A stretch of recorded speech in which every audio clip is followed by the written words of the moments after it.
I think we might have just witnessed one of the weirdest weekends in Formula One history that there has ever been. It felt really strange to be in Miami for the first ever Grand Prix, and I think only Louis Theroux being there could have made it any weirder a weekend. But let's delve into what happened and what we learned from the Miami Grand Prix. I'm going to go through the main three winners and the main three losers from this weekend's action. The first winner for me has to be the winner of the Grand Prix himself, Max Verstappen. Qualifying in third place after minimal Friday running was very, very impressive. And then to go on and actually convert that into a victory in Miami was very, very impressive indeed. Like, he was just so cool, calm and collected throughout the entire Grand Prix, got past Carlos Sainz off the start line, made it look like the Ferrari was standing still, and then really bided his time behind Charles Leclerc. I think we've seen Max Verstappen last year be a little bit too quick to go for the punch, be a little bit too quick to go for that overtake against Lewis Hamilton.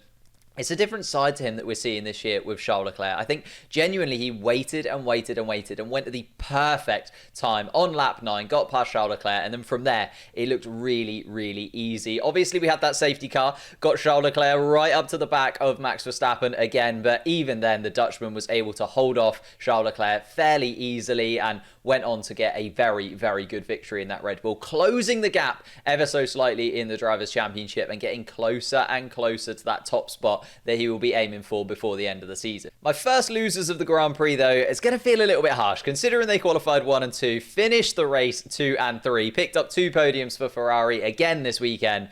I'm going to put Ferrari as my first losers, mainly because I think they could have just rolled the dice under the safety car. They were never, ever, ever going to catch Max Verstappen. Max Verstappen was way too quick on the day for either of the Ferraris to get anywhere close to him. But the safety car gave Ferrari a real opportunity to close that gap, and I just think, should they have put one of the Ferraris on a different strategy? Similar to what we saw with Red Bull and Sergio Perez, I genuinely think Sergio Perez, without that power unit issue, could have caused the Ferrari some issues. We saw Charles Leclerc get so close to Max Verstappen, even though that Red Bull is dominant in a straight line with DRS, with the safety car. Charles Leclerc was so close to being able to get in front of Max Verstappen. If he'd have had a fresh set of tyres, if they'd have swapped Charles Leclerc's tyres, he'd have come out behind Carlos Sainz, but they'd have switched them around behind the safety car or just after the safety car, and Leclerc could have had a real go at Verstappen.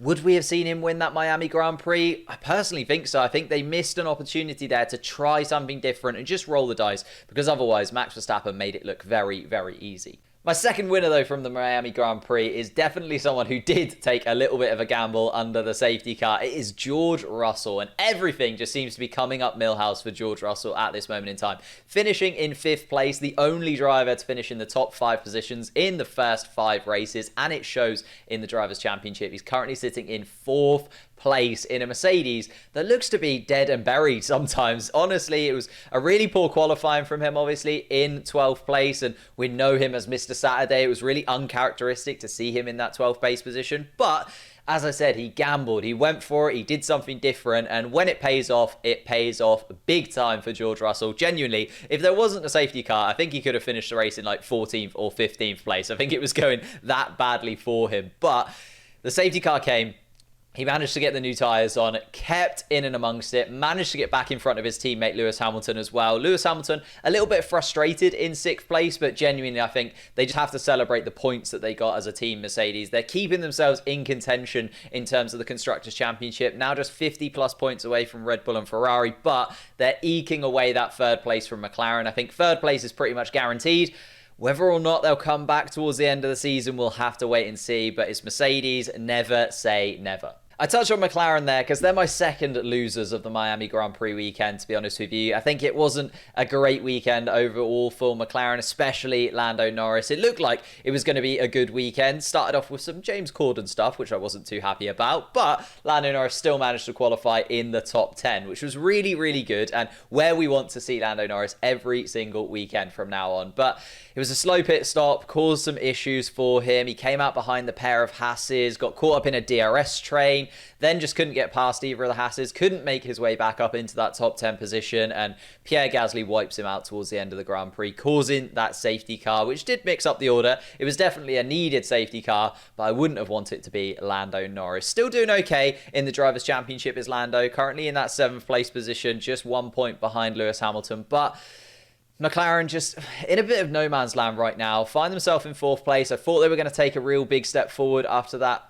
podium in Imola, and it didn't quite happen for them. So I'm hoping for bigger and better things moving into Spain next weekend. My third and final winners, though, of the weekend did manage to pick up points. And I'm actually going to split it across Esteban Ocon and Valtteri Bottas. Both of them, again, doing an exceptional job for their teams over the course of the weekend. Coming in 7th and 8th place. And, you know, when the Ferraris, Red Bulls and Mercedes all finish in front of you, there's not really too much you can do about it. Valtteri Bottas in 7th. Esteban Ocon in 8th, and both picking up a good chunk of points for their teams again. They've just absolutely dominated the midfield between them. Valtteri Bottas looks completely revitalised in that Alfa Romeo car. I think he's going to do something special, and we could see him on a podium at some point this season. And Esteban Ocon has just kept it ticking over and over. 24 points now. If you look at that in comparison to Fernando Alonso on 2, Esteban Ocon is really holding that Alpine challenge together. If we look at how close it is in that midfield battle, Bottas, Ocon are the ones making the difference. And of course, I have to have a little shout out for Alex Albon. Managing to pick up points in that Williams again, so impressive from him. My third and final loser, though, from the Miami Grand Prix has to be Mick Schumacher. And I wish I could have put him in my winners category, but he's still only one of 2 drivers yet to score a point this season. And to be honest, I think the point should have been guaranteed in Miami. Well, he probably should have picked up a point in Imola, to be honest. He qualified in 10th place there, and the rain probably cost him over the course of that weekend. But Miami qualified 15th, but looked pretty quick over the course of all of the sessions. Ended up, you know, in that 13th spot because of the Aston Martins starting from the pit lane, and I thought he was going to be able to take some really big steps forward, and it looked like he was going to.